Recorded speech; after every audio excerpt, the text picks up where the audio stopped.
This channel does not promote any violence, harmful, or illegal activities. All content provided by this channel is meant for an educational and information purpose only. রূপান্তর হওয়ার কারণে ছোট্টবেলায় বন্ধ হয়েছিল বাড়ির দরজা। ছেলেদের অনাথ আশ্রমে পড়াশোনা করা সুমন এখন সেট পাশ করা সুমনা। সমাজের অঙ্ক মেলানোর লক্ষ্যে চলছে লড়াই। সম্প্রতি প্রকাশ পেয়েছে সেট বা স্টেট এলিজিবিলিটি টেস্ট পরীক্ষার ফলাফল, আর তাতেই নিজের যোগ্যতার বলে উত্তীর্ণ হয়েছেন সুমনা প্রামাণিক। তবে ছোটবেলা থেকে আর 5টা সাধারণ মানুষের মতো তার লড়াই সহজ ছিল না। সমাজের সঙ্গে প্রতি পদক্ষেপে লড়াই করে বড় হয়ে নিজের পরিচয় গড়ে নিতে হয়েছে তাকে। কারণ ছোট থেকেই তার শরীর পুরুষের হলেও মন তার নারীর। তিনি একজন রূপান্তরকামী, অর্থাৎ তৃতীয় লিঙ্গের ব্যক্তি। প্রচণ্ড প্রতিকূলতার ভেতর দিয়েই, কারণ আমি মাস্টার ডিগ্রি করেছি 2018 সালে এবং তারপর থেকে আমি চেষ্টা করে যাচ্ছি। প্রত্যেক বছর আমি সেটে বসতাম এবং আমার একদম ফ্র্যাকশনাল নাম্বার, মানে আগের বছরও মানে হাফ নাম্বারেরও কমের জন্য আমার সেটটা হয়েছিল না। তো আমি খুবই ডিমোটিভেট হয়ে পড়েছিলাম, কিন্তু আমি বারে বারে চেষ্টা করতে করতে এবার মানে পঞ্চমবারে আমি সেটটা ক্লিয়ার করলাম, কাট অফটা ক্লিয়ার করলাম। নদিয়ার করিমপুরের বাসিন্দা সুমন বাড়ির বড় ছেলে ছিল। তার প্রতি পরিবারের আস্থা অগাধ। তার নারীর স্বভাব বুঝতে পেরে অচিরেই আপনজনরা দূরে ঠেলে দেয়। তখন সুমন দ্বিতীয় শ্রেণীতে। শেষে একটি অনাথ আশ্রমে ঠাঁই হয়, তবে তা ছিল বালকদের জন্য। ফলে সেখানেও বেশি দিন ঠাঁই মেলেনি। বন্ধু, শিক্ষক, শিক্ষিকা, আত্মীয়দের থেকে শুধুই জুটেছে অবহেলা ও অবজ্ঞা। এত সব উপেক্ষা করেও সে চালিয়ে যায় তার পড়াশোনা। মেধাবী বরাবরই ছিল সে। মাধ্যমিকে 82% নম্বরে পাশ করে। মানে আমি খুব ছোটবেলায় অনাথ আশ্রমে থাকি, ক্লাস 2 থেকে। তখন তো যেহেতু আমার শারীরিকভাবে আমি তখন একটা ছেলে, তো সেই সময় এবং আমি যে স্কুলটাই পড়েছি এটা অবভিয়াসলি একটা বয়েজ স্কুল ছিল, করিমপুর জগন্নাথ হাই স্কুল।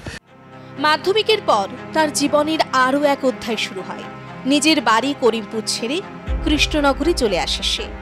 অল্প সময়ের জন্য আত্মীয় পরিজনদের বাড়িতে আশ্রয় নিয়ে থাকতে হতো তাকে। ক্লাস 12 থেকে নিজের অন্নের যোগান নিজেই শুরু করে দেয় সে। টিউশন পড়ে রোজগার শুরু করে সুমন।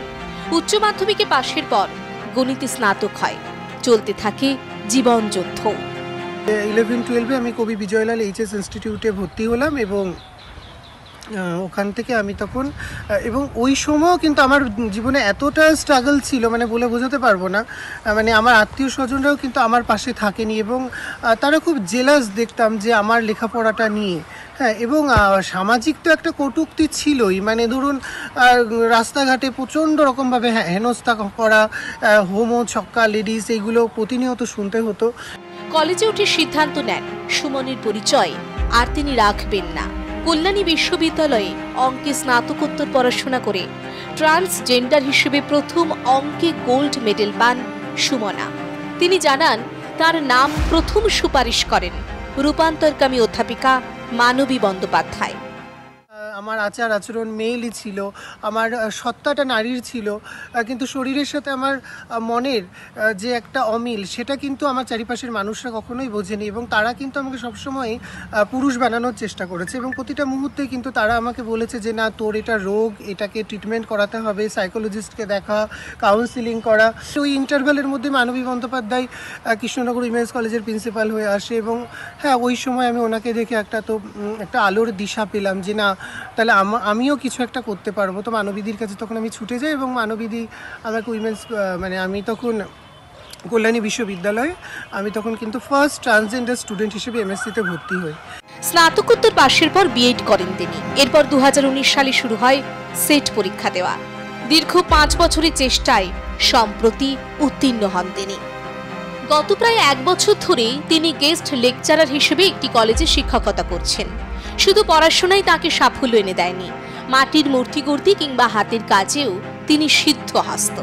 ট্রান্সজেন্ডার হিসেবে একদিনের জন্য লোক আদালতে বিচারকের পদও পেয়েছিলেন সুমনা।